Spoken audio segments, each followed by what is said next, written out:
फरवरी महीना आ चुका है, फिर भी आम के पौधों में मंजर नहीं बन पा रहे हैं, फूल नहीं आ रहे हैं। तो बस इन 3 बातों को ध्यान में रखें, जिससे ना तो फूल झड़ेंगे और ना ही फल गिरने की शिकायत देखने को मिलेगी। और हाँ किसान मित्रों, आम के पौधों में फूल आते समय अगर आपने इस एक पावरफुल स्प्रे कॉम्बो का छिड़काव कर दिया तो फल ज्यादा रसदार, चमकीले और स्वाद से भरपूर निकलेंगे।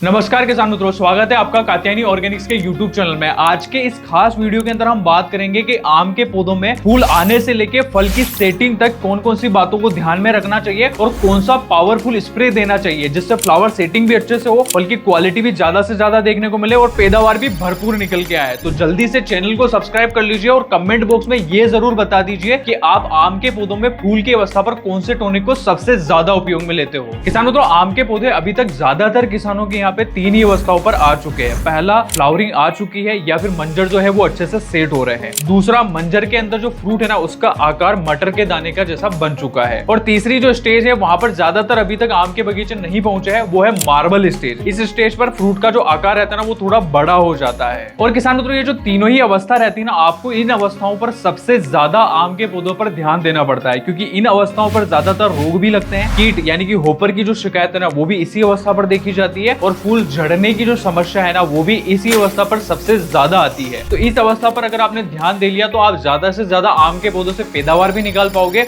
और क्वालिटी जो है ना वो भी आपको ज्यादा देखने को मिलेगी। अब किसानों, तो सबसे जरूरी बात आती है कि आम के पौधों में जब फूल आना शुरू हो जाए तब आपको किन बातों को सबसे ज्यादा ध्यान में रखना है। तो उनमें सबसे पहली और सबसे जरूरी बात ये ध्यान में रखनी है कि जब भी आम के पौधों में फूल निकलना शुरू हो जाए तब आपको कटाई छटाई यानी ट्रेनिंग और प्रूनिंग जो है ना ये आपको काम बिल्कुल भी नहीं करना है। क्योंकि ट्रेनिंग और प्रूनिंग करने से क्या होता है ना किसान मित्रों, आम के जो पौधे रहते हैं ना उसके अंदर डाईबैक जो रोग रहता है ना वो सबसे ज्यादा देखने को मिलता है। और ये डाईबैक बीमारी क्या होती है ना कि आम का जो पौधा रहता है ना वो कुछ साइड से यानी कि एक हिस्से से सूखना शुरू हो जाता है। ऐसी कंडीशन में फूल जो रहते हैं वो भी झड़ते हैं, साथ ही साथ में पैदावार जो रहती है ना वो तो सीधी आधी हो ही जाती है। तो इस समय पर आपको बिल्कुल भी ट्रेनिंग प्रूनिंग नहीं करना है, क्योंकि ट्रेनिंग और प्रूनिंग करने से क्या होता है ना कि आप जब भी कटाई छटाई करते हो तो आप सेम औजार जो है वो सब पौधों के लिए इस्तेमाल में ले लेते हो। तो इससे क्या होता है ना कि जो भी रोग ग्रसित पौधा रहता है ना उसकी जो फंगल स्पोर्स रहते हैं ना वो ट्रेनिंग और प्रूनिंग के हथियार के साथ में स्वस्थ पौधों में भी ट्रांसफर हो जाते हैं। उसी कारण से ये रोग जो रहता है ना वो पूरे बाग में फैल जाता है। तो आपको आम के पौधों में फूल या फूल से अगर फल भी बन गया हो या फिर फ्रूट अच्छे से सेट हो गया हो, मार्बल स्टेज पे भी अगर पौधा पहुंच गया हो ना, तब भी आपको ट्रेनिंग और प्रूनिंग जो काम है ना ये बिल्कुल नहीं करना है। और किसान मित्रों, आपको दूसरी बात ये ध्यान में रखनी है कि जब भी आम के पौधों में मंजर बनना शुरू हो जाए तब आपको नाइट्रोजन युक्त खाद बिल्कुल नहीं देना है। और नाइट्रोजन युक्त खाद में भी यूरिया तो आपको बिल्कुल नहीं देना है, क्योंकि इससे क्या होता है ना कि जो आम का पौधा रहता है ना वो रेस्टिंग पीरियड में चला जाता है, यानी कि सुसुप्ता अवस्था में चला जाता है, जिससे पौधे में फूल जो है वो अच्छे से नहीं बन पाते हैं और फूल जो आ रहे हैं वो भी झड़ जाते हैं और नए फूल जो है वो बिल्कुल नहीं बनते हैं। तीसरी गलती किसान ये करते हैं कि आम का जो पौधा रहता है ना उसे बिल्कुल भी तनाव नहीं देते हैं, मतलब उसके अंदर लगातार सिंचाई देते रहते हैं, पानी जो है उसके अंदर छोड़ते रहते हैं। उससे पौधे के अंदर जो वानस्पतिक वृद्धि है ना वो और तेजी से बढ़ने लगती है, जिससे फ्लावरिंग अच्छे से सेट नहीं हो पाती है। और अगर फ्लावरिंग ही अच्छे से सेट नहीं हो पाएंगी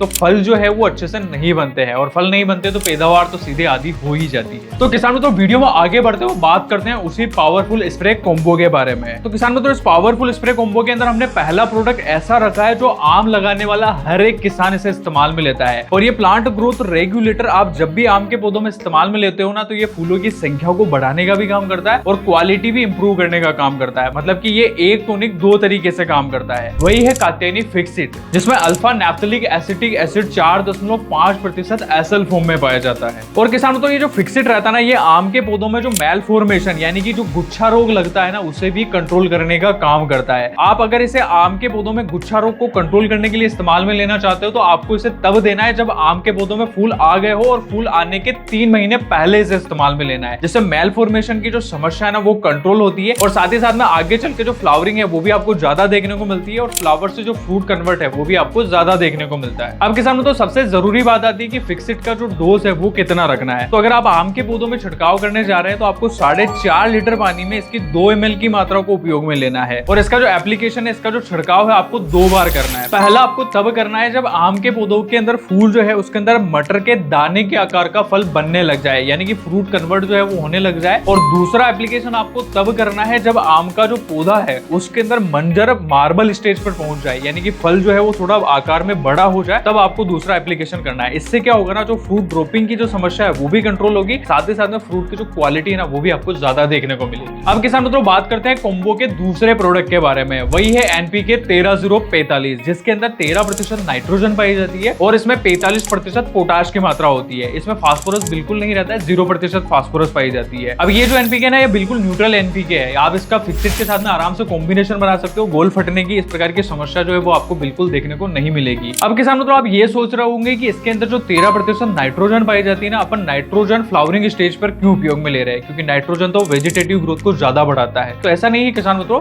आप इसके अंदर जो नाइट्रोजन 13% उपयोग में ले रहे हो ना, ये क्या करता है ना, फल का जो ढांचा रहता है ना, उसकी जो ओवरऑल स्ट्रक्चर जो रहती है ना, उसको बनाने में मदद करता है और साथ ही साथ में फल का जो आकार रहता है ना वो भी आपको ज्यादा देखने को मिलता है। तो हल्की मात्रा में नाइट्रोजन की जरूरत पड़ती है, इसलिए 13045 का कॉम्बिनेशन सबसे बेस्ट रहता है। और इसके अंदर जो 45% पोटाश पाया जाता है ना, ये क्वालिटी को इंप्रूव करने का काम करता है, फल का जो वजन रहता है उसे बढ़ाता है, साथ ही साथ में फल के अंदर जो पल्प बनता है, गूदा जो रहता है ना, वो भी आपको ज्यादा से ज्यादा देखने को मिलता है और फल का जो मिठासपन है ना वो भी आपको ज्यादा देखने को मिलता है। अब किसान मित्रों बात आती है कि इसका डोज कितना रखना चाहिए। तो जब भी आप इसे कॉम्बिनेशन में इस्तेमाल में ले रहे हैं तो आप इसे 500 ग्राम प्रति एकड़ के हिसाब से उपयोग में लीजिए। और अगर आप प्रति लीटर पानी के हिसाब से डोज बना रहे हैं तो आपको 1 लीटर पानी के अंदर इसकी 3 ग्राम की मात्रा को मिक्स करना है। और ये दोनों ही प्रोडक्ट आप आपस में मिक्स करके आसानी से आम के पौधों में फ्लावरिंग में और फ्रूट सेटिंग की स्टेज पर स्प्रे कर सकते हो। इससे फ्लावर ड्रॉपिंग भी रुकेगी, साथ ही साथ में क्वालिटी जो है ना वो भी आपको ज्यादा देखने को मिलेगी। तो किसान मित्रों यही थी जानकारी कि आम के पौधों में जब फूल आ जाए और फूल से जब फल बनना शुरू हो जाए तब आपको कौन सी बातों को ध्यान में रखना है, साथ ही साथ में कौन सा कॉम्बो स्प्रे करना है, जिससे क्वालिटी जो है वो भी ज्यादा देखने को मिले और साथ ही साथ में पैदावार जो है उसमें भी बढ़ोतरी देखने को मिले। तो वीडियो में दी गई जानकारी आपको अच्छी लगी तो इसे लाइक करें, चैनल को अभी तक सब्सक्राइब नहीं करा तो जल्दी से सब्सक्राइब कर लीजिए और वीडियो के संबंध में कुछ भी डाउट हो तो कमेंट बॉक्स में जरूर बताएं। धन्यवाद।